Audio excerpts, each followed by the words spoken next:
Thank you for joining us for the National Center for Rural Road Safety's December webinar. My name is Jamie Sullivan and I'm the Director for the Rural Safety Center. Today's webinar will be Part 6, Post-Crash Care. I'm going to get us started by closing out these poll questions and just letting everyone know who's joining us today. Our audience is about 14% federal DOT, 21% state DOT, 7% local DOT, 7% local technical assistance program, 7% other federal, state, and local government agency, 21% educational institution, 7% professional association, 7% private consultant, and 7% other. Many of you are joining us just by computer or just by phone. We have a few of you joining us by both. If you do have any issues today with the sound, we would ask that you please call in. The phone number will be in the top left-hand corner. Additionally, if you do have sound issues, you can put those in the chat pod and Dana will assist you. It looks like most people are joining us on their own today. And for locations, we have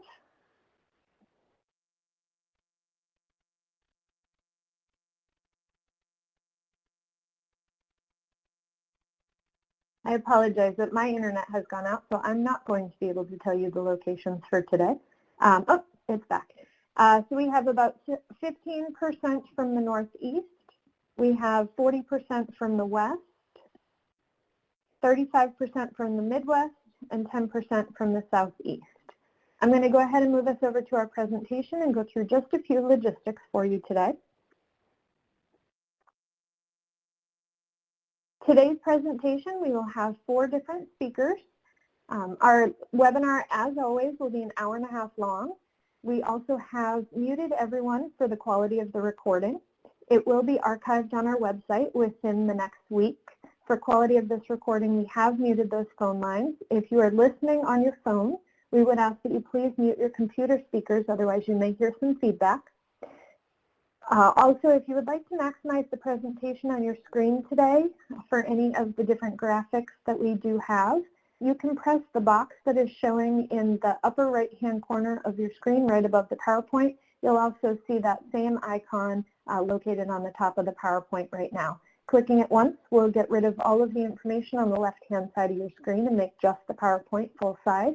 Clicking it again will return you to normal. At the end of each of our sections today, of which there will be 4, we will stop for a question and answer period. You can put those questions over in the left-hand side in the chat pod. There's also a handout pod at the bottom of the screen on the left-hand corner where you can download a PDF version of today's PowerPoint. Doing so will give you access to all of the resource links that we're going to provide you in today's PowerPoint. That PDF will also be available when we post it to our website as well.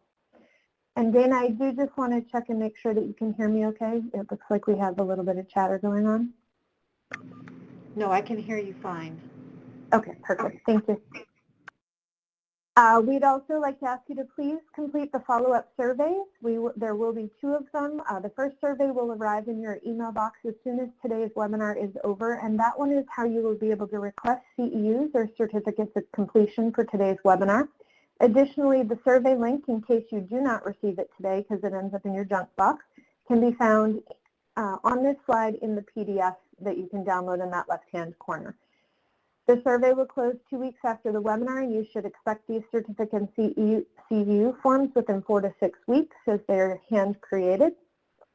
You can return the CEU forms to continuinged@montana.edu, which will be listed right on the top of the form, and not the Rural Safety Center.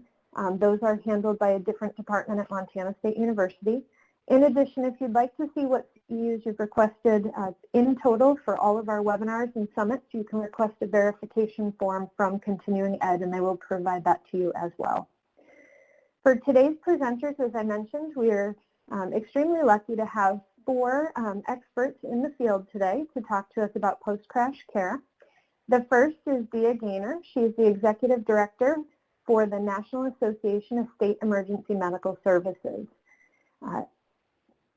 These members are state agencies that regulate and support EMS and trauma systems through the safe system element of post-crash care.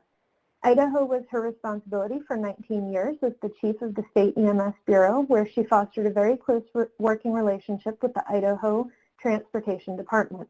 She presently serves on the Road to Zero Steering Group, the FHWA Traffic Incident Management Executive Leadership Group representing EMS, and was the primary contributor to the EMS chapter in the Toward Zero Deaths National Strategy.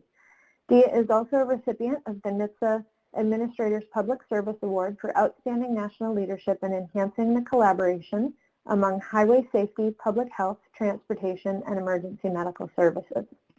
Our second speaker will be Joe Tebo, who serves as a transportation specialist for the Federal Highway Administration and is one of the 3 Traffic Incident Management Program Managers with FHWA's Office of Transportation Operations in Washington, D.C. Joe formerly served with the Federal Transit Administration as Deputy Emergency Management Coordinator and Transit Crash Investigator. Joe's transportation and emergency management career includes having served with the Washington, D.C. Fire and EMS Department as their safety officer for rail transportation operations and with the Maryland Department of Transportation's Office of Emergency Management. Joe has served for over 40 years as a volunteer firefighter, paramedic, special operations rescue specialist, assistant commander, and is the past commanding officer of a large fire rescue and EMS department located in Baltimore County, Maryland. Marquis will be our third presenter. He has been Wisconsin DOT's statewide traffic incident management engineer since 2013. The statewide TIM engineer is the program lead for both the Traffic Incident Management Enhancement and Emergency Transportation Operations programs. Marquis is a graduate of Morehouse College in Atlanta, Georgia, and the University of Wisconsin-Madison. Marquis holds a Bachelor of Science degrees in Mathematics and Civil Engineering, and before his employment with Wisconsin DOT, Mr. Young spent over 5 years in the private sector as an engineer in highway design and was also a utility construction coordinator. And our final presenter for today will be Jessica Rich. She has been working for the Federal Highway Administration for 18 years. She is responsible for managing the Tennessee Strategic Highway Safety Plan and Highway Safety Improvement Program as a safety engineer for Federal Highway Administration's Tennessee Division. Some of her accomplishments include working with the Tennessee DOT to create a project safety office, institutionalizing road safety audits as the primary way of implementing the HSIP program, developing projects that lead to the 100% electronic submission of crash records, and collaborating with the Tennessee Highway Patrol to build an incident management training facility. She is a 2021 recipient of the Federal Highway Field Safety Peer Award. So as you can see, our 4 speakers have a ton of experience in this field, and we're very excited to have them with us today and to share their expertise. The goal of today's webinar is to have an understanding of the post-crash care element in the safe system approach through the lens of rural emergency medical services, rural traffic incident management, and rural crash investigations and data. And we will do this through several different learning objectives, including to identify improvements for highway safety and crash responders that are actionable for transportation professionals related to detection, distance, and data, to recall the unique response challenges identified by FHWA's Rural TIM Committee, to obtain a basic understanding of the Everyday Counts initiative as it applies to TIM and local roads, to identify methods of assessing national TIM training programs, to identify rural TIM actions that Wisconsin uses for situational awareness and look at some of the best practices to reduce the risks when investigating crashes on rural roads, and lastly, to be able to list actions that Tennessee took to improve their post-crash data, how it made safer roads and road users, and other local activities related to post-crash care. So because this is our final webinar in our series on the safe system approach, we'll just do a very, very quick overview of safe system approach in 2 slides.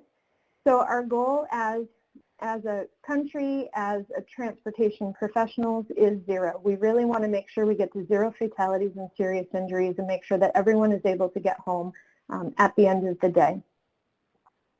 And in order to do this, we use a framework called the safe system approach. And we need to do this through using our foundation of traffic safety culture. Someone explained this to me in a really great metaphor, is that with our goal being 0 would be like trying to get to an island, and we're trying to approach it in a sailboat. That sailboat is the safe system approach, but in order to do that, we need our wind to get the sailboat to the island, and the wind is traffic safety culture. So in order to be able to hit this goal of 0, whether it be in urban areas, in rural areas, all across our country, we really need to make sure that we are prioritizing safety and using this new approach and switching our thinking. The safe system approach is a holistic approach which aims to eliminate those fatal and serious injuries for all road users. We do this through 6 principles, which are shown on the outside of this slide and were talked about in webinar number 1. They are that redundancy is crucial, death and serious injury is unacceptable, humans make mistakes, humans are vulnerable, responsibility is shared, and safety is proactive. And then we do this by looking at our 5 different elements. When working together, these each provide additional protection for us. And those include safe road users, safe vehicles, safe speeds, safe roads, and post-crash care. And so today's webinar is going to focus on this post-crash care piece. To learn more details about the other 4 pieces or 4 elements, you may look at our website and obtain the archived versions of those previous webinars as well. So at this point, I'm going to turn our webinar over to Dia, who's going to provide us more information on post-crash care. Dia? Thank you so much, Jamie, and thanks for the opportunity to present this, sort of crucial set of considerations, especially as it relates to the post-crash care component. I'm going to talk specifically about EMS and trauma care and what these systems bring to the table. And I want to reemphasize what phase we're in here, which element we're addressing. And I do wish this diagram, made this not just the dotted circle that Jamie used, this red circle. I wish that the light was flashing and a siren was blaring to really afford equitable attention to this element in the safe system approach. The EMS is a really complicated issue, and I bring your attention down here to the corner where where the incident has occurred, and someone is injured as a result of a motor vehicle related incident. And there are so many considerations, beginning with the deployment of resources, the notification, detection of the incident, dispatch of resources, and ultimately getting the medical care to the scene. But it continues on from there. I know that for many, when you think about post-crash care, get the ambulance there, take care of the victims, but there's more to it than that. And I'll talk about pieces of this as we travel down the transportation road here of getting the patient en route to an appropriate facility, the kinds of resources and issues that are necessary to be in place for adequate care and optimal outcome of that patient, to the end of the transport phase and handoff of the patient to the appropriate clinical facility that may or may not be the closest clinical facility. And I love this diagram just because of how much it exhibits the complexities that have to be addressed. And I'll continue to cover with you today, hopefully, some illuminating ideas about ways that a stronger partnership between transportation officials and EMS officials can make a difference in patient outcomes in the post-crash care element. So first, very quickly, I want to make sure that everybody's aware of what state EMS offices do. Every one of your states have a state EMS office. In most cases, it's housed in the state transportation department. They are, by and large, regulatory agencies that license paramedics and EMTs. There's over 1 million EMS personnel in the United States. They also license the ambulance services themselves, whether they respond on the ground or by air. They also mandate patient care record submission. I'll talk a little more about that and the importance of it to the transportation sector in a few minutes. They're also responsible for systems of care for time-sensitive emergencies, and do so through, in the relevant case here, the designation of hospitals as trauma centers at various levels, especially in rural states. They may have up to 5 levels of trauma centers across the state. And then finally, focus continually on improvement and innovation to improve safety, not only for responders, but also for patients and those patient outcomes, avoiding death and avoiding permanent disability. So in the protective mode, of course, everybody put your mask on, and I would be remiss if I didn't throw at least one COVID slide in here, stopping short of putting masks on our response vehicles. But here are the key points that I want to convey to everyone today. You know, I know that references to D drivers is really common among highway safety professionals. We think of D drivers, meaning what drives optimal outcomes for patients, in a little different way. Our Ds are detection, distance, destination determinations, and data, and I'm going to cover each one of these, although each and every one individually could be its own presentation, and hopefully you come away with some actionable insights from this. So as it relates to detection, you know, how in rural and frontier areas in the United States, how do we know that a crash has even occurred? And I often wonder about some of the innovative technology that's being used, say, to detect that a moose has entered the roadway. Well, what if that same system could be engineered to work in reverse to detect that an object of sufficient mass and velocity, as in a vehicle, has departed the roadway, and the laser or the wire or the trigger that would have otherwise only set some lights off to alert motorists that wildlife is entering the road could actively notify a transportation management operations center, hey, you know, we just got a trigger here that maybe it's a vehicle that's departed the roadway. And then even more advanced technology that's evolved in the form of telematics. Yes, in rural areas, the emergence of telematics service providers, admittedly in newer model year vehicles, but also many of our smartphones can now activate 911 if the phone itself detects that it may have been in a crash. I offer these two diagrams because both of them are examples of opening a pipe between sources of telematics collision notification systems with either public safety answering points or 911 centers or traffic management centers. And the one on the left is from the University of Montana publication that was done with Kubrick, and the one on the right was done as a collaborative among multiple states, but this screenshot was captured in the state of Idaho. And what's really important about the fact that these were demonstrated to be possible of getting these automatic notifications of collisions in rural areas, not only that they're from Montana and Idaho, is the fact that they were published in 2010 and 2011.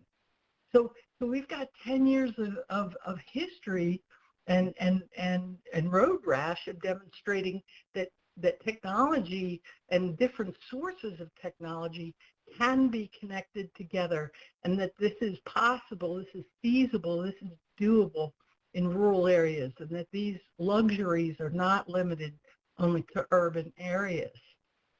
And these kinds of telematics information can tell us so much, us in the post-crash care phase, that the vehicle has rolled, it's on its roof, that how many occupants may be inside, and automatic notification of resources that really compresses what I'll talk about in a second, the distance issues. If the first due ambulance is 26 miles away and it's going to take them 34 minutes just to get to the scene.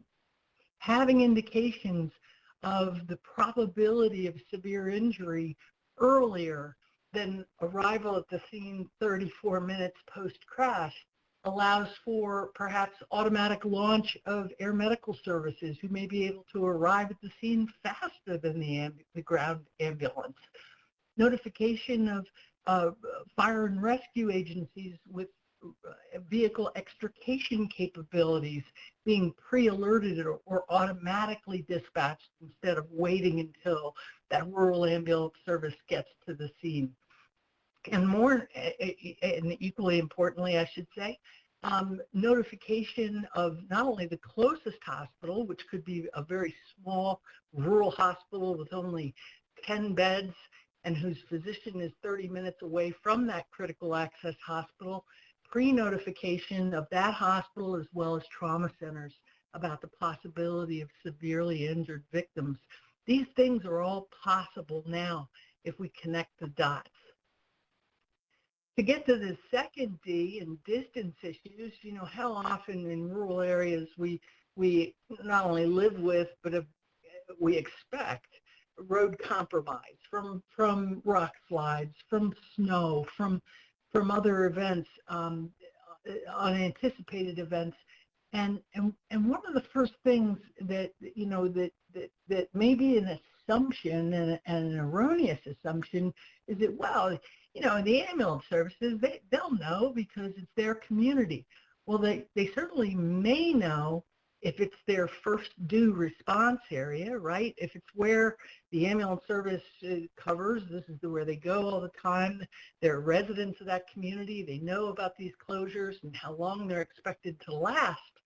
But what if, as you think about the transport of the patient from the scene to a hospital, how will they know? Especially if those incidents, planned or unplanned, closures or partial closures, are many counties away from where that ambulance first due response area is. How does the maintenance and operations of local and state transportation departments assure that EMS agencies that may use that road as the route to a hospital know that it's compromised? So these are really important considerations that are sort of bigger than the immediate jurisdiction where the transportation or roadway incident may have occurred because of the kinds of distance that EMS agencies may have to go. Trying to keep some geographic diversity in this presentation, I grabbed a map of the Virginia trauma centers, and I can't name the regions. I'm praying nobody from Virginia is on the call because I don't know how these regions are referred to geographically, but if your crash is in the pale pink westernmost part of the state, you got a long way to go to get to a trauma center, or that light blue region in the upper northwest slant of the state there against West Virginia. There's a long distance to traverse to get to the trauma center. So these kinds of distance considerations are critical. And another assumption often is, well, you know, they should just call a helicopter. Well, here's a map of helicopter coverage areas in the United States, and unfortunately this website is down right now. I don't know why. So this map is dated. I had to pull it from another presentation from a few years ago, so I know of one location personally that should have a little red splotch on it. But nonetheless, it illustrates these are the red areas are the only locations in the United States where if a helicopter is immediately available, that the patient can get to a level 1 or 2, the 2 highest level trauma centers in the United States within an hour.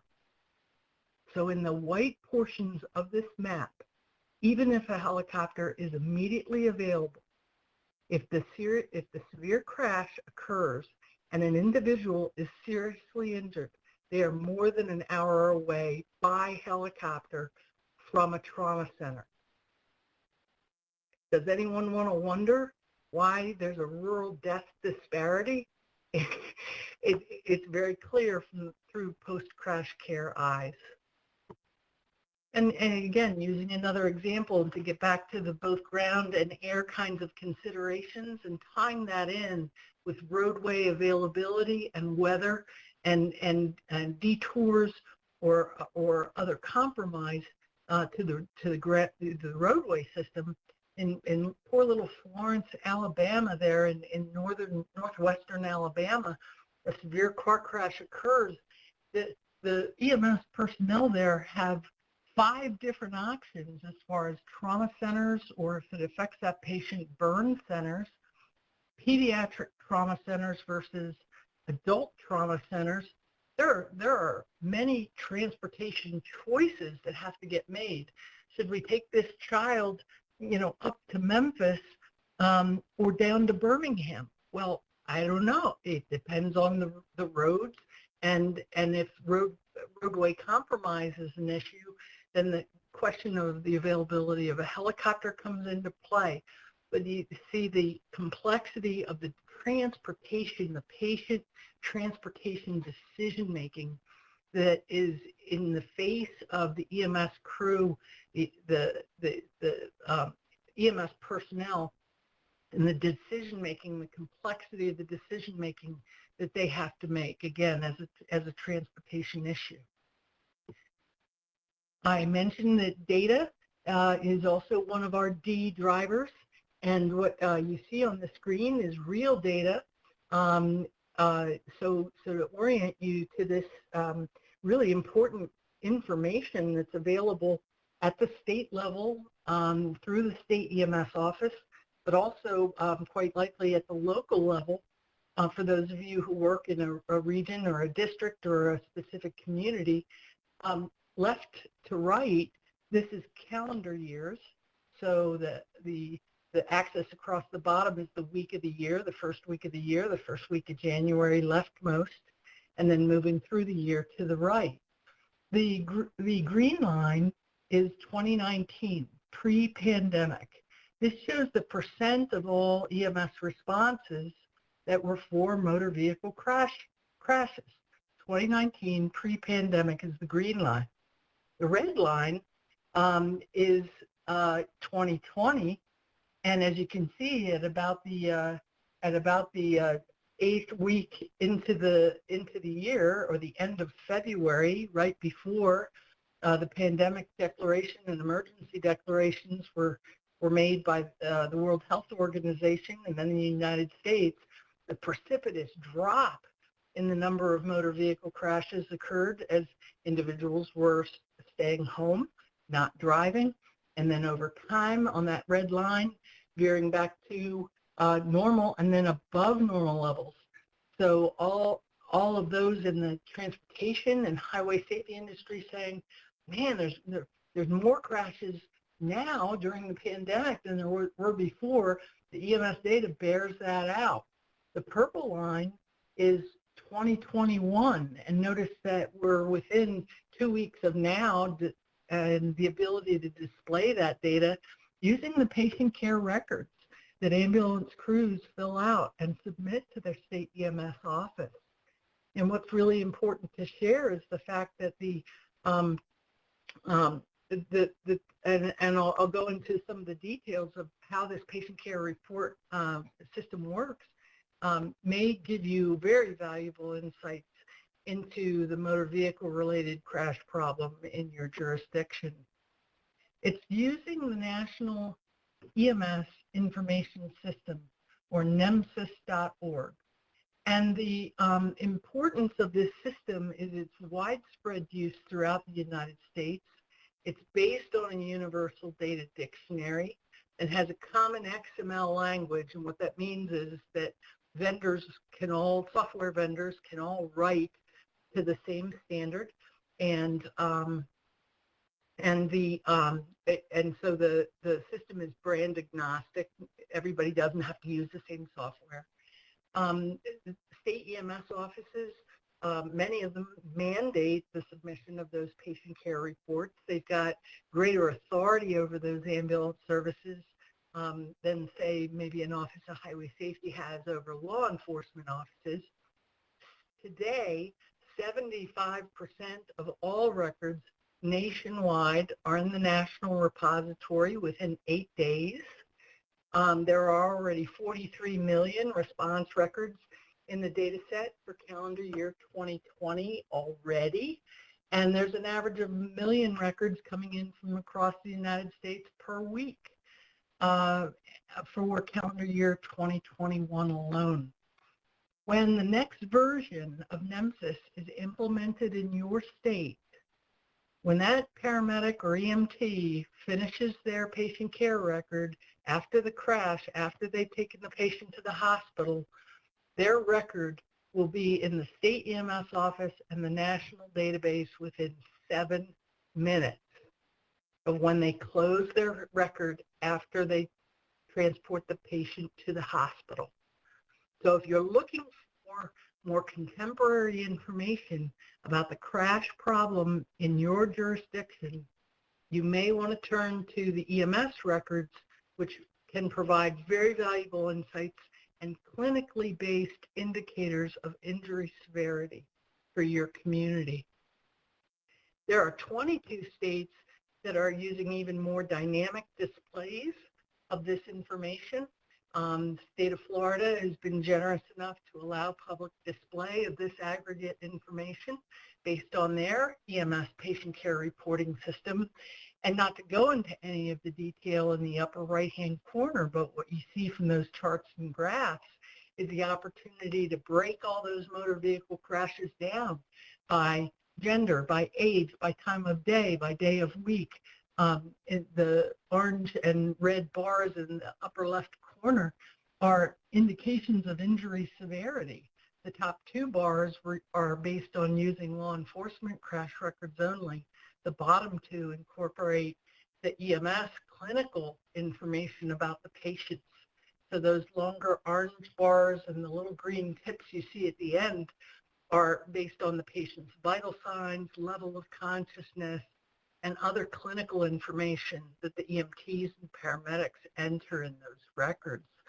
So there are some incredible insights, especially if you're in one of the 22 states using this even more dynamic way to display the information rather than just counts and other, basic sort of bivariate analysis can get some really good graphical display.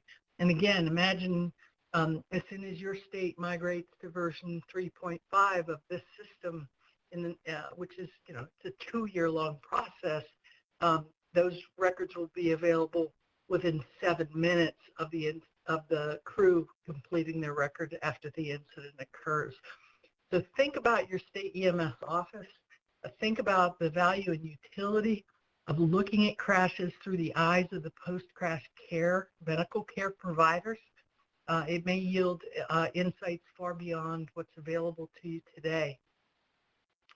So, just to recap the objectives for this presentation here today, our objectives in the post-crash care element are very straightforward.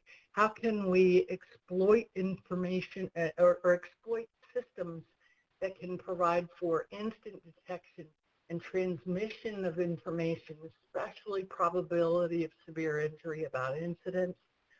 How can we use mechanisms to offset the effects of distance, both response time to the scene as well as, and equally importantly, transport time to a hospital or a more distant trauma center?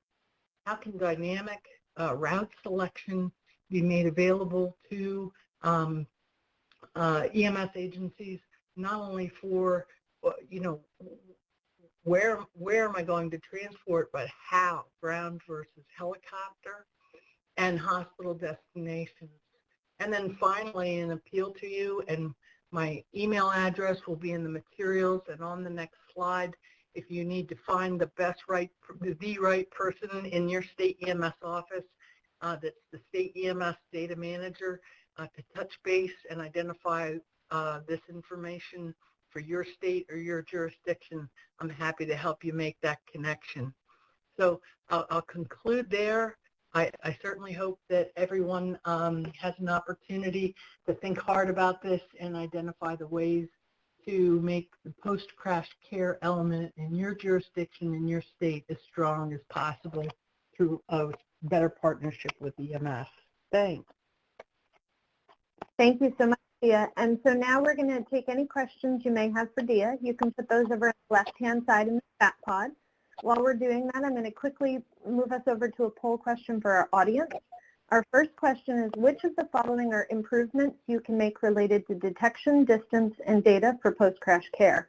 Is it instantly detect and transmit information about incidents, use mechanisms to offset the effects of distance, response time, and transport time, dynamically select routes for transport, transport type, and hospital destinations, use your state EMS office's National EMS Information System data to uncover new solutions to reduce morbidity and mortality, all of the above, or none of the above.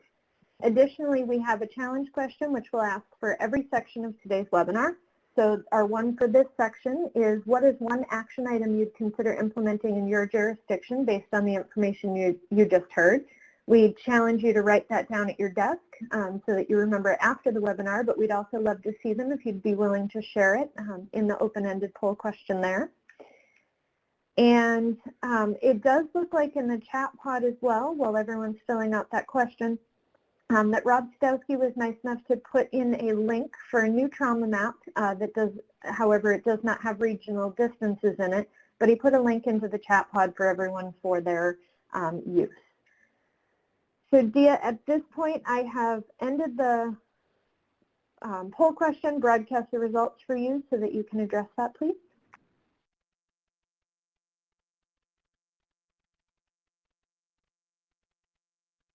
Okay, so, well, as far as the right answer is concerned, is all the above. Although you may have particular priorities in your state or jurisdiction that cause you to zero in on one of the four areas that I've highlighted for you today. And again, with all four of them, your state EMS office is a great first start. And again, if you're at the local level, you may have a county or regional EMS office, but if you're just unsure of where to navigate to, or you recognize that there are multiple EMS agencies that respond in your jurisdiction, again, the state EMS office can help you navigate that. Thank you, Dia. And we did have one question for you before we move to the next section, and that is, where can I find more information on cell phone apps that automatically alert EMS in a crash?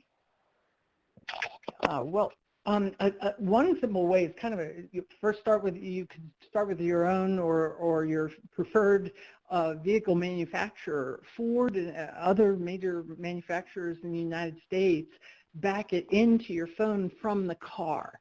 So even if you don't have an actual telematics device in the car, it can link to your phone and use your phone as the communications method. So this does not exclusively mean, oh, well, I have to wait until I buy a car that's, got OnStar. There are workarounds.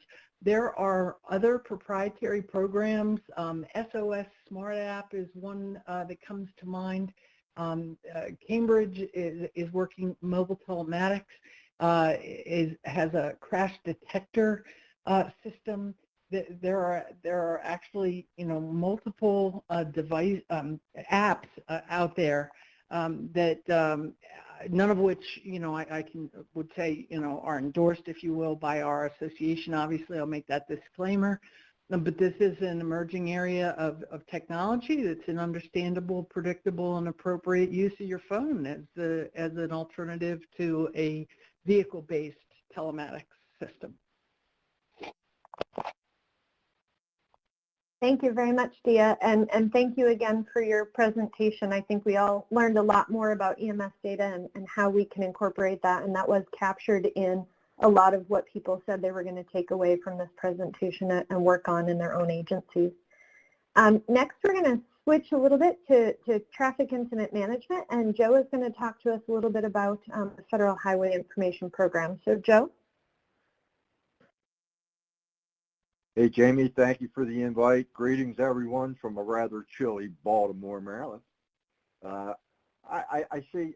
I'm glad I came on after Dia because there's a huge nexus between the information she presented and the information that I'm going to share with you. Well, it's been a little over a year now that I was approached and said, hey, Joe, we want you to take a look at rural road safety and traffic incident management in the rural environment. And I thought, yeah, okay, great, but then I kind of scratched my head because, my fire department sits 30 seconds outside of the Baltimore City line.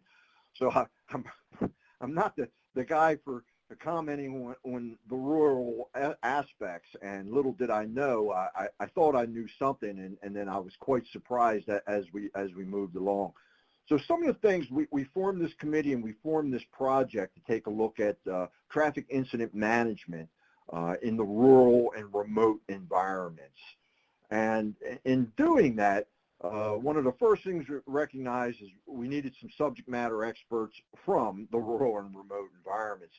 So we began to do some research, and all of it just jumped right out. And in post-crash care, the nexus for me is, as responders go, law enforcement, towing and recovery, fire, EMS rescue, Department of Transportation, safety service patrols, even mobile mechanic areas, they're responding to an initial call. So there's already been a crash. So when they get there, protecting that scene and protecting those responders is a huge task. It can be anything from a fender bender to a major expressway, tractor trailers, chemicals, you name it, right? So we said, well, okay, let's take a look at all this and see where we're at. And as you can see here, as I said, some of the things we found, just jump right out at you. The 6 million lane miles, where 2.7 million are in the urban areas. Out of 6 million, 19%, of our population, lives in rural areas, but counts for 30% of the miles traveled and 48% of traffic fatalities. Something that Dia touched on earlier in respect to the types of crashes and the critical types of injuries. They account for twice the fatality rate per 100 million miles traveled. In the U.S. So we're looking at this and we're looking at these numbers and we're like, wow, I mean, that's just something that we have to address. But first we have to understand it. And in doing that, we said, okay, what are the objectives going to be here for this project? Well, as you can see, we had to do a lot of research and take a look at unique challenges and what good practices that are already out there, because of course we recognize that this wasn't something that just popped up, that the folks out there, you folks out there, in the rural and remote areas have been dealing with this forever. So you have good practices, you all have been making it happen. So let's take a look at what you got and try to share that information. So looking at the practices and the tools that are not only currently existing, but maybe something that is in the pipeline to be produced, something that could help. Doesn't necessarily exist yet when response vehicles are in the response community, but things that are on the horizon. So we started gathering all this research information and we published the State of the Practice report. And that State of the Practice report was a culmination of all that information and all those interviews. We invited, we had 15 states that are primarily rural or remote communities as members of our subject matter expert team. And the input that we got from them allowed us to develop a training framework and to develop some learning objectives in addition to what already exists out there in the rural communities. So we looked at the challenges, and for me, it was an incredible learning experience, educational experience, being a city boy myself here. We took a look at the terrain in severe road weather conditions. Terrain, for one, everything from miles and miles of flat land to winding hills and curves of the mountainous areas, and along with that comes the flash flooding or blizzards or avalanches, rock slides. All this started pouring into our arena, and we started compiling some best practices from that. And then we took a look at the resources that are available in a lot of the remote and rural areas. And it's amazing. It was very, once again, just a very enlightening experience when we heard responders say, well, from the time of alert to the time that we get to the scene could be upwards of 45, 55 minutes just to get to the scene, which is absolutely incredible. And then they began to expand upon some of the challenges, like their communication infrastructure and the condition of it and the effectiveness of it, where one agency shared that they had a 32-mile area of absolutely no cell phone coverage whatsoever, and their own interdepartmental radio coverage was sketchy, to say the least. And some of the ways that they overcame those challenges were just getting the job done, where they'd solicit tractor trailer drivers and who have CB radios to this day, still using CB radios. Why? Because they work. And the tractor trailer driver would communicate to the next tractor trailer driver down the road a few miles, and they would keep relaying the message from EMS or fire or law enforcement until they got to a trucker who actually had a cell phone connection and could call the dispatch center or the TMC and relay that message that came from the scene. It was just absolutely incredible to glance up at the calendar and see 2021, but yet still see this type of operation. And kudos to them for getting it done. And one jurisdiction said they have an entire county that has no cell phone coverage. And that's just incredible, because we look at the traffic incident management timeline, and the timeline begins upon discovery or notification of the event, and then it takes off from there. But in a lot of these areas, that's a skewed number, a very gray area, because of the communication challenges that are faced there. And then we look at the volunteer emergency service challenges, where we know that the overwhelming majority of rural remote areas, are serviced by volunteer fire companies and EMS and rescue. And the challenges that they're facing here today, the National Volunteer Fire Council, just put out an announcement that they're having a difficult time in recruitment and retention. So they have that challenge because the requirements are constantly increasing, if you would, certifications and recertifications. It's a constantly evolving process, and not just the recruitment and retention, but oftentimes, as I mentioned earlier, it's response times and how they actually get to the scene. Many times an engine company would respond, and the other members of the crew are responding from home or work using their personally owned vehicles, and they respond to the scene, which is great. You're getting help. But it also flips that coin and says, well, now instead of having 4 vehicles here, we have 14. So, those are the challenges that are real. And then we started talking about livestock, and the topic of livestock, which, that's not one that I'd have wrote down on a piece of paper if asked ahead of time. but it's a huge issue.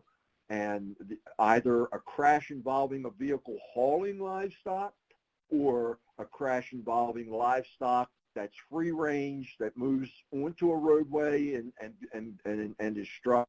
There are some tremendous challenges that we discovered that rural and remote agencies have to overcome when they're faced with these types of events. So the expert panel that I mentioned, right, was the Rural Tim community practitioners, right, where they fed us information. They were at every meeting, and they were part of our quality assurance in the reviewing our work as we moved along. And the disciplines there that were members of the committee, you can see it's very well rounded. And even speaking with some of the folks here, they led us to other challenges that we really, didn't find on our own. We just kind of we spoke to someone who spoke to someone and said, hey, you should take a look. For instance, horse and buggies or horse-drawn carriages. Not a problem nationwide, I guess you could say, but in certain areas of the country where there are, huge Amish and Mennonite communities, that's how they travel, by horse-drawn buggies. And for one particular county in the state of New York, they would see at least one major crash a month involving horse-drawn carriages. Sorry, I had to mute, had to cough. So we sat and we listened to the sheriff of the county, and we're listening to this, and you talk about, post-crash care. Well, he shared one particular event where a vehicle traveling, and these horse and buggies are traveling on the same roads that automobiles are, that are going past, shooting past them at 50, 55, 65 miles an hour. And a vehicle struck a horse-drawn carriage, and there were 6 members of the family in this carriage. And it was a multi-fatal accident. And not only was it in the rural area away from a lot of hospital situations or availability of trauma centers, but more often than not, a lot of the responders are also personal friends or somehow related to victims. So when you talk, post-crash care, when you're looking at EMS and emergency response in general, that was a huge deal for them. And we learned some big lessons there. So it's been a very eye-opening educational experience for us, and hopefully the product that we're going to produce out of this helps, and if nothing else, a guideline, and gets the creative juices flowing for others. So once again, we did a state of the practice. So we did the training framework with learning objectives. Now, right now, we're developing the pilot program for the rural remote response for traffic incident management. And we're putting together a information distribution plan, which is basically how we're going to roll this thing out. Now, it's not going to be in place of the National Traffic Incident Management Program. It's going to be a supplement to. So when instructors or students who are doing this virtually, when they take the national program, they have the option of, there's an Appendix F or a Module F that deals specifically with rural, because that's where I am. They can select that module, and they can take that and get the credit for that. And I'd also be amiss if I didn't mention that if you're not familiar with the Responder Safety Learning Network and ResponderSafety.com, that ResponderSafety.com also has a rural traffic incident management module on their site. A fantastic site too. And I'm not just saying this because I see Jack Sullivan's online. It comes from my heart. It's an absolutely great program. So as we moved along, we learned a lot. We're putting together a lot of the ideas and the information sharing and processes. One thing that we can't fix at this level are the recruitment and retention issues that affect fire and rescue and EMS companies out there. There are some grant opportunities out there for these agencies to help them bolster their tools and equipment. One particular fire company mentioned to me and shared with the group that their annual operating budget for their department was $10,000. $10,000. So, we don't want to overburden anyone by creating any process that mandates that they must carry, A through Z equipment on the apparatus, because they're going to have to go out and buy that stuff. We want to recommend, different practices, good practices and procedures, and then pass it to them because they know their area and they know their capabilities. So that hopefully this will be a supplement to that. Now, as Dia was talking, I perked up and I'm like, yeah, she's spot on, with technology. And she covered a lot of the technology that's going on. Now, the Federal Highway Administration has a program known as EDC, and that's Everyday Counts. And right now we're into EDC 6. So each of these EDC programs run 2 years. So we're at the midway point of EDC 6. Everyday Count 6, and Next Generation TIM was adopted by the Everyday Counts project to be a part and play a part of this 2-year span for technology.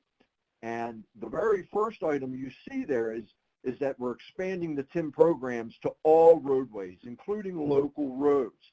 And that goes for urban and that goes for rural, but it also goes for the rest of the nation. When we talk TIM, a lot of folks immediately think, oh, highway, expressway.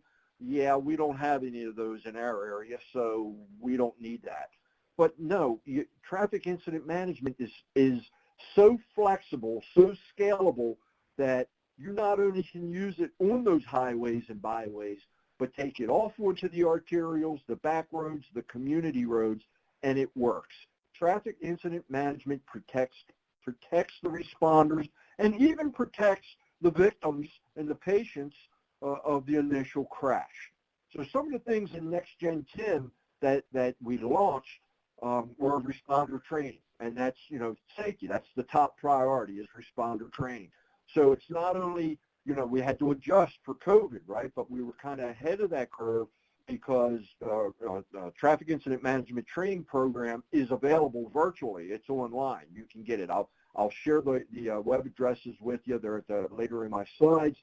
So, a big push on responder training. And we've gotten a big push in the last month and a half, because the second week in November is always, it was known as National Incident Traffic Responders Awareness Week. We renamed it to Crash Responders Awareness Safety Week. So, part of that program was, mass trainings across the nation. Traffic incident management trainings, mass trainings, and we were able to get thousands more people trained. And then we're talking about the TIM data, a lot what Dia talked about, data that's out there, and then there's the technology. And what technology? Not so much brand spanking new technology, but technology that's already proven yet underutilized in the world of traffic incident management. So going back to the training, the progress that we've made, trainer sessions, over 10,000, closer to 15 now thousand. In-person responder trainings dropped off, right? COVID had a huge effect on in-person training, but the web-based training kind of allowed for a little compensation there, and we were able to continue on. COVID bar none, we continued to push. We're closer to 600,000 responders trained now, which is absolutely fantastic. It's a free program. It doesn't take long. It's easy to take. You can do it at your own leisure. If you haven't done it, please do it. One of the technologies we talked about and having the next generation, Tim, is unmanned aerial systems for traffic incident management. Now, these are drones, right? And drones are used already in different disciplines, from law enforcement, crash investigation, surveillance operations. Even departments of transportation are using them to do bridge inspections or inspections after a natural disaster, to do damage assessments. There's a lot of use of drones. It's not brand spanking new technology. But for the traffic incident management side, it's unique. It's going to be new. And we have many states that have stepped up and said, yeah, we're going to try that. And multiple states are now in the research and development phase of using traffic incident management to take a look at, or using drones for Tim, to take a look at, well, how far back is the queue, is what we call it, right? Commonly referred to as the backup or the traffic jam. We refer to it as the queue. But you can get up high and you can look. You can take a look for secondary crashes, because that's another huge issue. You got a primary crash, and then somewhere in that backup, in that queue, there's 1 or 2 or 3 more secondary crashes that need to be dealt with. And then response vehicle routing.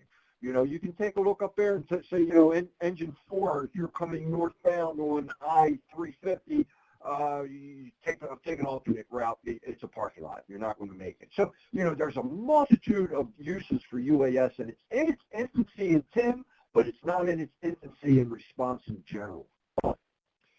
Video sharing technology is a big thing. Department of Transportation, state agencies, and other agencies that are using what we commonly refer to as safety service patrols.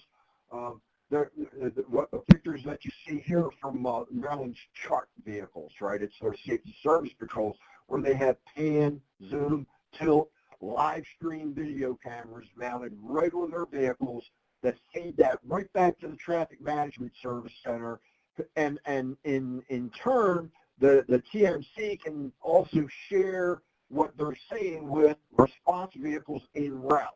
You know, that's a new phase of it, if you will. But you can imagine, you know, the ability of a first responder rolling on a crash, rolling up and being able to look at their KDT terminal in their unit and say, hey, look, don't go to the intersection of walk and don't walk, because it's a traffic jam, right? We got to take an alternate route.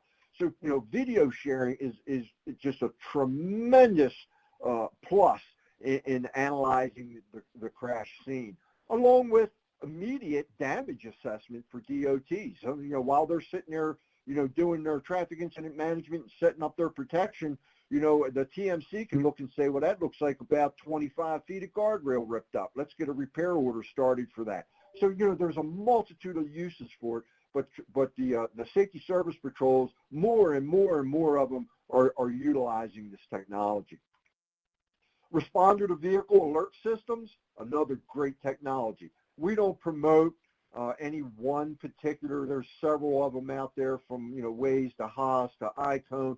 There's different systems out there where when an emergency vehicle is on the scene and its emergency lights are on, automatically to your whatever program you're using, you get an alert on your phone or on your screen inside your vehicle that says, hey, there's an emergency vehicle up ahead, or slow down, move over, right? So, you know, more and more vehicle manufacturers, emergency vehicle manufacturers are installing this in their apparatus. You can set up a geofence for it when you're on the scene, so that you're not affecting traffic, you know, 8 miles away. You can isolate it and kind of consolidate it to your crash scene. So, you know, that's another great technology. And I tell you, you know, if you throw something out there, somebody will find a way to use it even better. You've got emergency services out there, fire engines. You know, every so often you see on the news or reading the paper, you know, 2 fire engines collide at an intersection responding to a call. Well, there are now a lot of emergency services are installing these within their apparatus to use for each other. So as you're coming up on that intersection, you get an alert, you know, that there's another responder nearby, and, you know, you take the appropriate actions. So, you know, the technology, even as we speak, is being improved upon, and being used, nationwide in different aspects, but, it's coming into the emergency services arena all under the name of saving lives, saving responders. I mentioned the websites for your training. I'm going to leave that up there just for a second. I know Jamie and I will make it available to you, but I just want to tell you that, in my years of responding and working out on the roadways, I've had my share of close calls. But let me tell you something. Right now, as I sit here and speak, year to date, we've lost 58 first responders out on the roadway who were struck while rendering aid to someone else. 58 fatalities. 25 law enforcement, 21 in the towing recovery, 8 in the fire rescue EMS, 2 in state DOTs, and 2 mobile mechanic service folks. 58. It's got to stop. And in post-crash care, remember, there was a primary crash. And when we all get there, we have to take actions to protect ourselves from those D drivers, drunk, drugged, distracted, on and on, from entering our crash site and taking out the responders who were there to help those in the first place. It's really bad. It must stop. Traffic incident management saves lives every single day out there on the roadway. I encourage everyone to get trained, to pass the information along, to institutionalize traffic incident management if you can, or at least be a champion to institutionalize traffic incident management training in all first responder training academies. Make it part of the process to graduate that you must have this class because it saves lives. Ladies and gentlemen, thank you all so much for all you do, and please feel free to reach out to Federal Highways through our websites, through Jamie. We'll help you any way we can, and have a great holiday, folks. It's been a pleasure to present to you. Thank you much. Thank you so much, Joe. And I know that Joe does have to leave us here shortly, so I just do want to give him a big thank you for presenting. And I'm going to move us along to Marquis now, just to make sure we have enough time for both presenters to finish presenting. And Marquis, I know we didn't get to do a mic check with you beforehand. So can we check real quick and make sure we can hear you?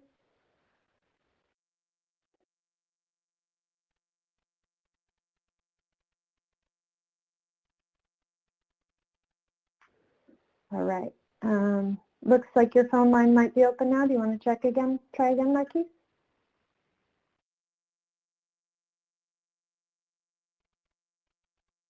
Okay. I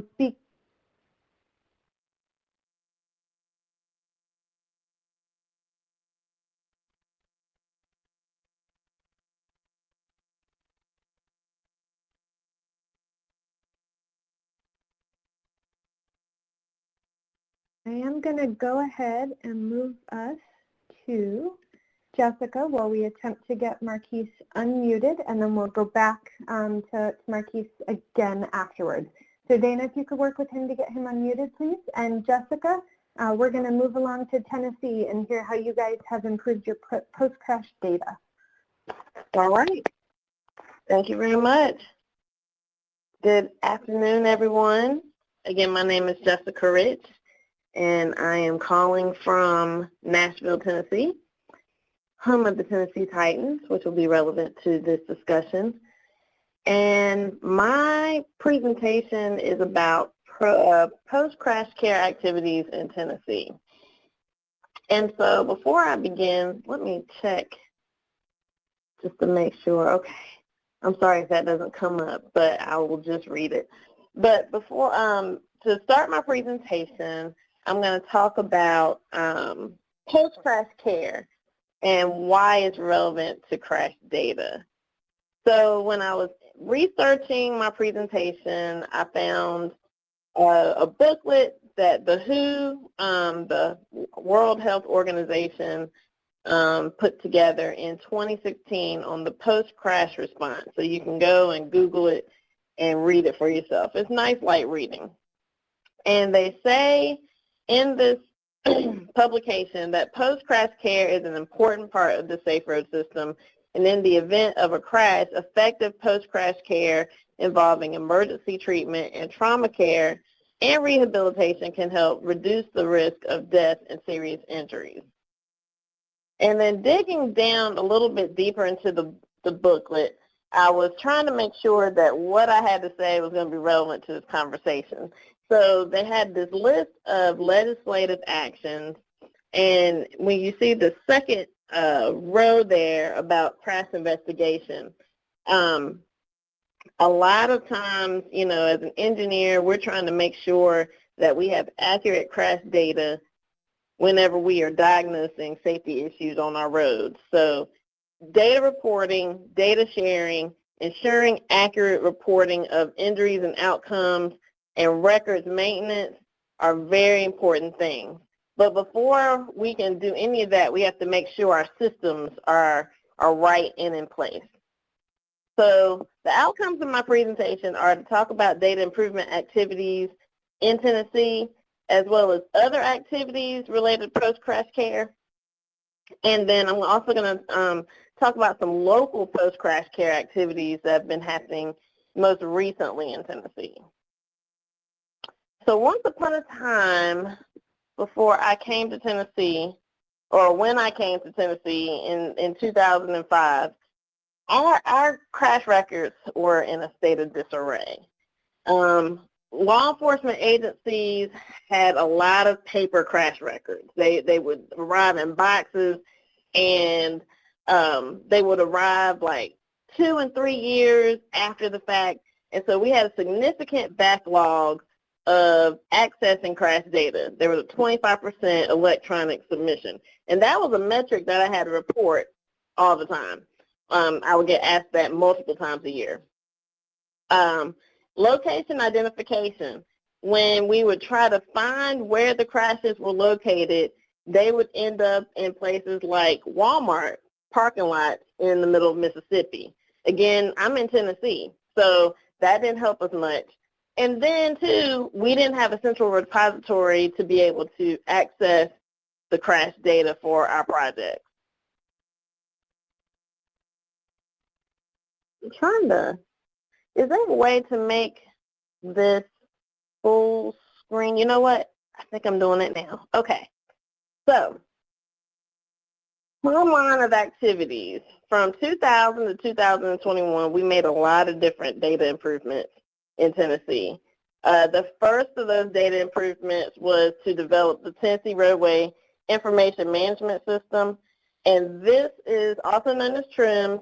It includes roadway data elements and crash data to enable TDOT engineers, consultants, and others to adequately diagnose safety issues and develop safety projects. And we will revisit TRIMS because there's been a lot of improvements that are listed here, and I will also explain some of these other activities.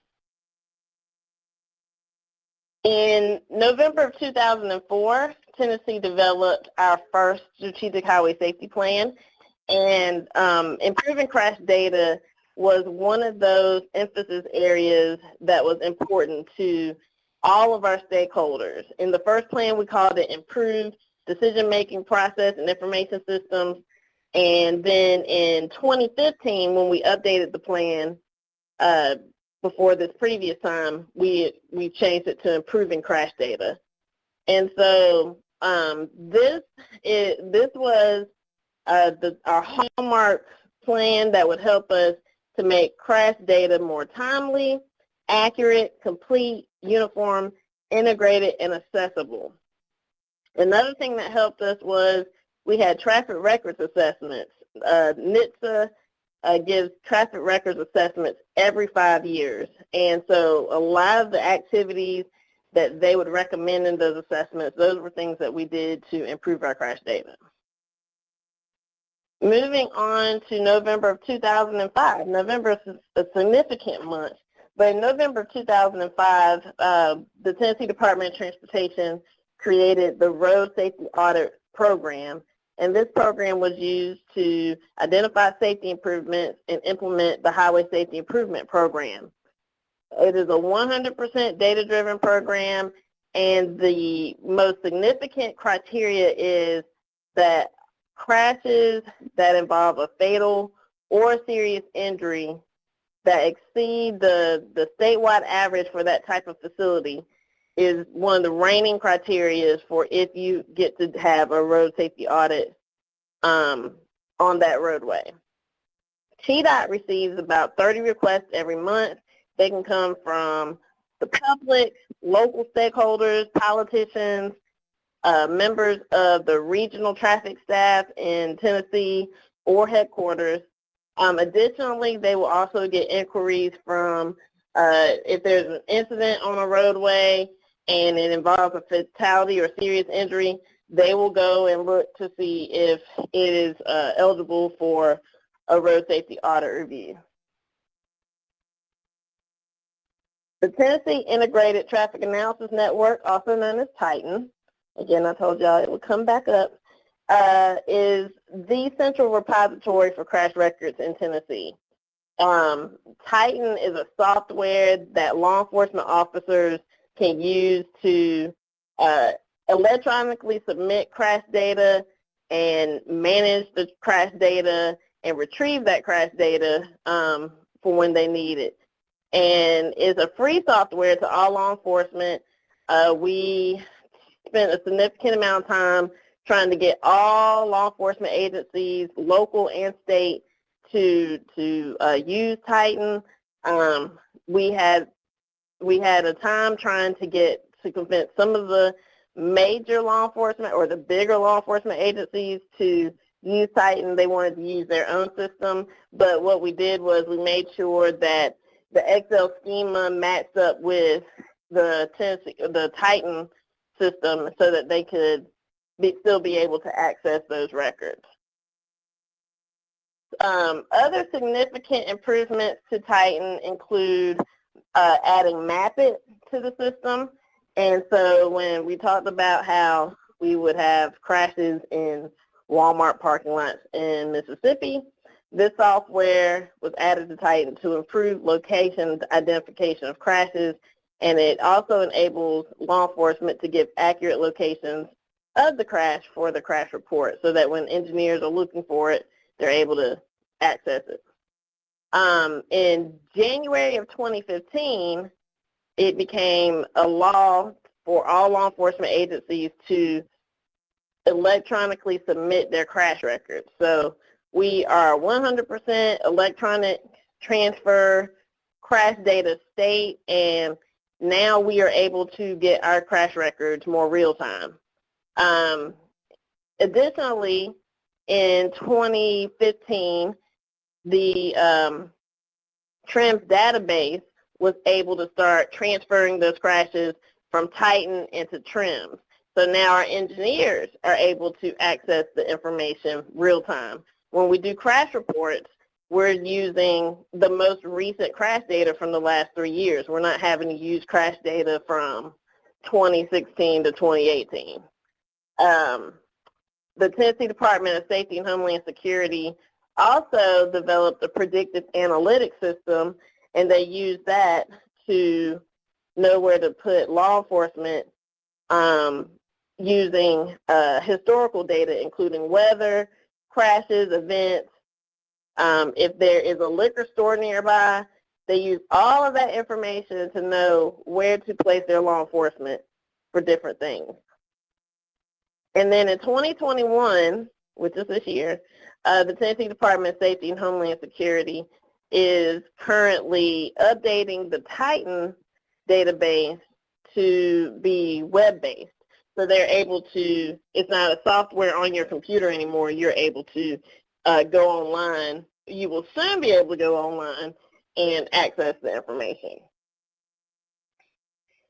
So before we were able to do all of that, going back to the year 2010, May of 2010, the Tennessee DOT developed the Local Road Safety Initiative, because there was a time where they did not have local roadway data elements in their system in order to collect crash data. So they had to hire consultants to go to 83 counties, and those consultants had to go into paper files of those 83 counties and get crash data and identify locations where there were safety improvements needed on local roads. And so the Local Road Safety Initiative has been very instrumental in identifying those locations, and crashes have reduced, and it's been very helpful to our local governments. The Tennessee Incident Management Training Facility was developed in 2017. No, in 2014. It was in 2014. And this, we used Highway Safety Improvement Program funds and worked with the Tennessee Highway Patrol to develop this facility. And so any law enforcement or emergency response professional can go to this facility and do training. So we are very happy with this, and it's proven to be very beneficial. And I'm almost finished. I have 2 more slides, but this one is in regards to the Knoxville Transportation Planning Organization developing a fatal crash review committee. And this committee is comprised of stakeholders that are listed here. They meet twice a year to look at fatal crashes and decide if, discuss some of the initiatives that are currently going on, and then try to come up with other initiatives that can happen at locations where a fatal crash has occurred. And then lastly, the Nashville Metropolitan Police Department created a program where they do high visibility enforcement, and they went to seven different locations, and they created a schedule where officers were going to those locations more frequently, 2 days per week for 2 hours per day, and they were just doing high visibility enforcing at those locations. And as a result, they were able to reduce crashes by 22.5%. They were able to reduce crashes at 6 of the 7 locations. One of the hot spots had a 50% reduction in crashes, and 5 of the hot spots had 10 to 20% reduction in crashes. And so that is the end of my presentation. I just tried to speed it along because I know we have another presentation coming up. But if you have any questions, please feel free to contact me. Thank you so much, Jessica. And we do have a lot of great information today, so we are going to run a little bit over. If you can't stay with us for the entirety of it, again, this will be recorded and will be posted on our website within a couple days. If you do have any questions for Jessica, if you could put those in the chat pod on the left-hand side. I'm going to ask her to take a look at that chat pod and answer any questions that may come in. There's also some chatter going on over there about electric hybrid vehicle battery fires, and some great resources being posted in the chat box right now. So with that, I am going to go back and turn us over to Marquis. Let me pull up his set of slides. And while I'm doing that, Marquis, can we just make sure you are unmuted at this point and able to speak? Yes, can you hear me? Yes, perfect. Okay, Right.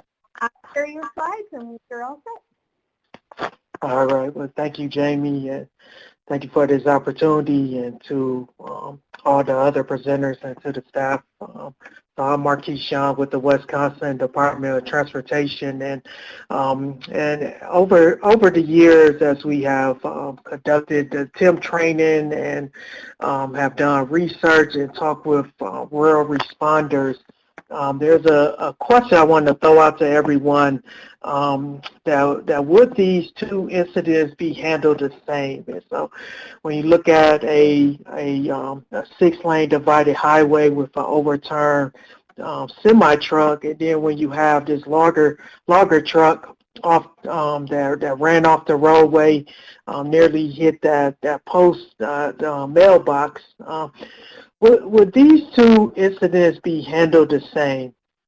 So when you think about the 10 principles, they're the same, you know, whether it's on a divided roadway or a town roadway. So it's dangerous out working the side of the road, whether the speed limit is 55 miles or speed limit might be 25 or 35. It's still dangerous. And so some of the when you think of the principles, we have the PPE equipment, the reflective clothing, also the proper parking of response vehicles, having everyone park on the same side of the incident, also blocking vehicles as well, and then utilizing the ICS and unified command structure. And communication is always the key to any incident. So would these two be the same when you think of the traffic control, the flagging operations? Has everyone been properly trained? You know, maybe in the rural area, the deputy may be flagging, and then he may see his friend that's driving along in his pickup truck, may say, "Hey, can you help me do flagging?" So is everyone properly trained, and are they equipped for training? And towing and recovery, is the correct equipment out there? Any special equipment that's required? And does it adhere to the MUTCD guidelines when the standards, when there's a long-term closure? And you may say, why would I ask that? Well, you know, the answer is absolutely, as we do after-action reviews and different things, so things will be questioned and asked, was these accountable? So when you think of the priorities, the ICS principles, and the top three are life safety on both, whether it's a rural or urban roadway incident, the incident,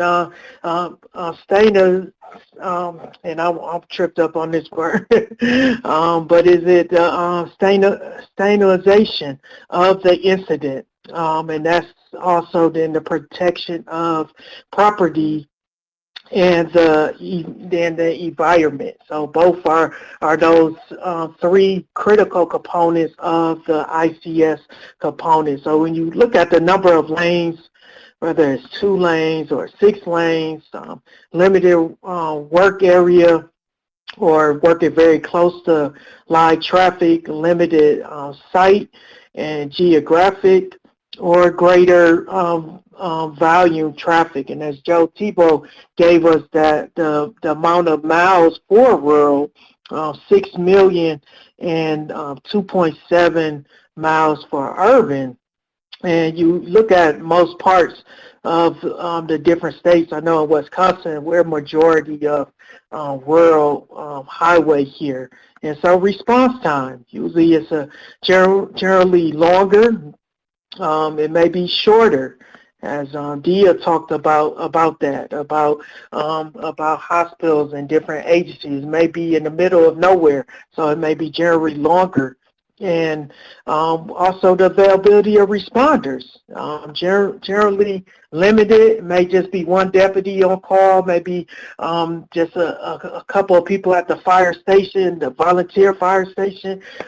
In the urban area where there's a greater population, there's more availability for first responders. So when you look at it, you just stack them up, but the rural and the urban, there's really no difference between the two.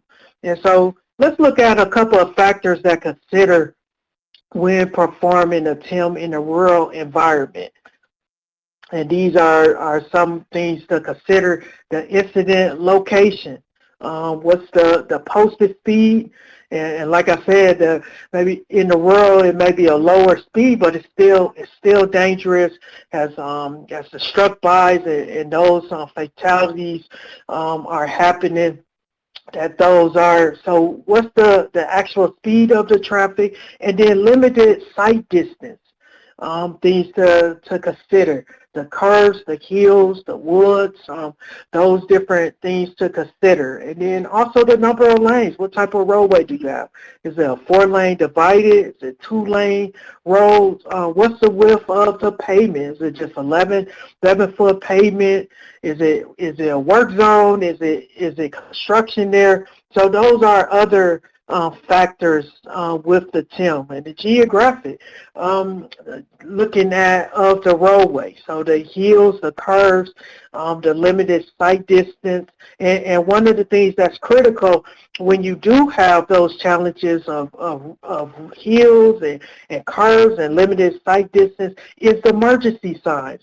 The availability of personnel, also the changeable message board signs, and also the availability of responder vehicles. And so this is just an example of our TEMA.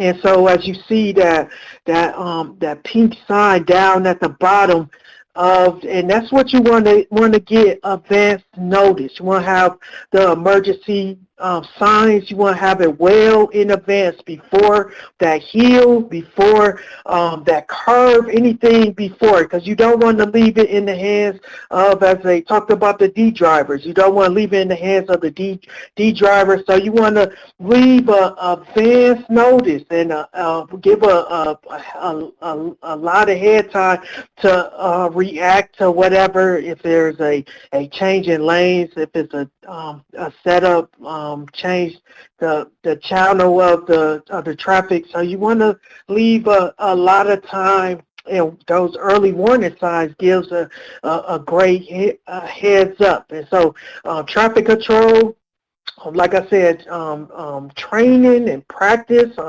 air horn, something to alert the responders, maybe something is coming ahead with the flaggers, proper, reliable communication with radios, having a designated channel just for the responders, just for that instance, and looking at the flares, the traffic cones, the paddles, also portable warning signs.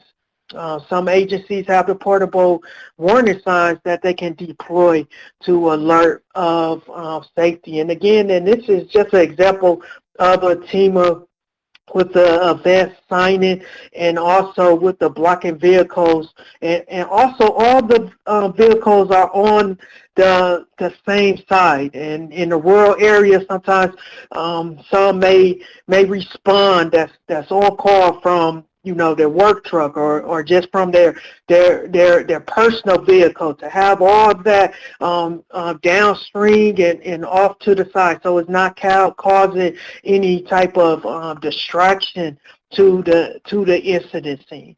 And also another factor, shoulder or no shoulder. It may not be any shoulder that's paved or gravel, so it's limited parking for response vehicles, and also the ditch. It may be off of a slope. So those are some of the things to keep in mind with the blocking vehicle, that instead of having on an angle, it will have to be straight.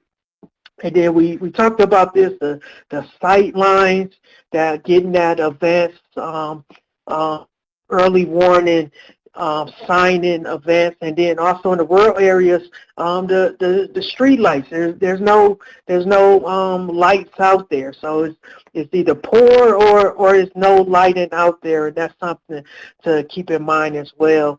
And also the weather conditions. The rain, is it slippery, ice, the draft of snow, fog. So those are things to consider when you're doing TIM. And then traffic values, as far as what type of roadway, is it a U.S. highway, is it a state highway, county, town road? Also the time of day. When you're looking at doing TIM, is it maybe you do delay recovery with the tow. Maybe you look at just putting the vehicle in the ditch and coming back at a more at an off rush hour time. And also the day of time are factors, whether it's a weekend or a holiday.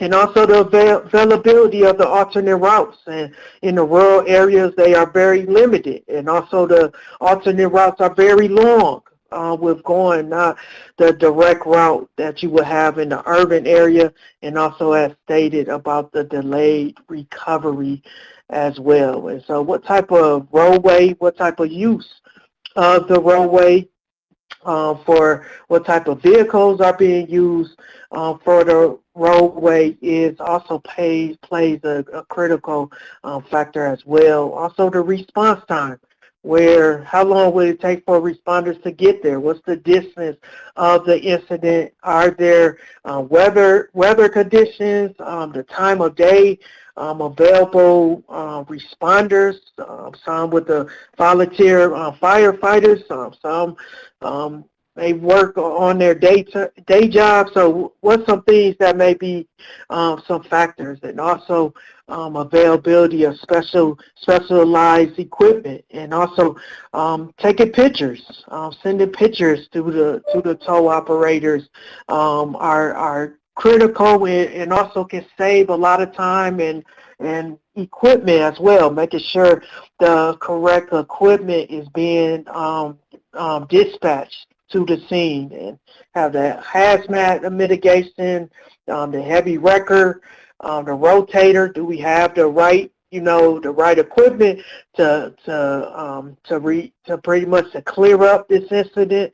The crane, water recovery, and so that's why having a picture will speak values as well to what you have. And then as we talked about the alternate routes, they're limited in the rural areas, and also a long length as well. And this is something you want to contact your county highway departments and sheriff departments before sending vehicles down roads and bridges. Definitely want to know the weight limits. I know here in Wisconsin, the county commissioners say, hey, if you destroy that road, then you have to pay for it. So and so with that, if you have any questions or comments, certainly can reach out to me. But thank you for this time. Thank you so much, Marquis.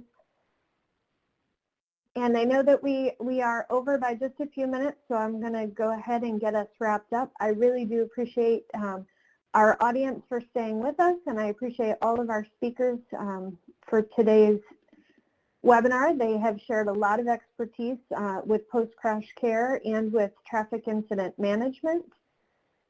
Again, the webinar recording for today will be posted on the Rural Safety Center's website within a few days. You can also download the PDF from the bottom left-hand corner, which has the links for all the resources that have been shared today, including the one that's on your screen right now on resources to explore on your safe system journey. Additionally, for upcoming announcements, there is a Forward Systemic Approach to Safety highlights from 5 peer exchanges webinar on December 14th from 1 to 3 p.m. Eastern. If you have not registered for that yet, the link to do so is available on the Rural Safety Center's website on our homepage. In addition, on December 15th, there are 2 webinars that will be happening back to back. First is the National Network of Transportation Workforce Centers webinar on improving road safety workforce, and it will feature the Rural Safety Center's Road Safety Champion program. That one will be held from 1 to 2 p.m. Eastern Time. Again, you can find registration for that available on the homepage of our website.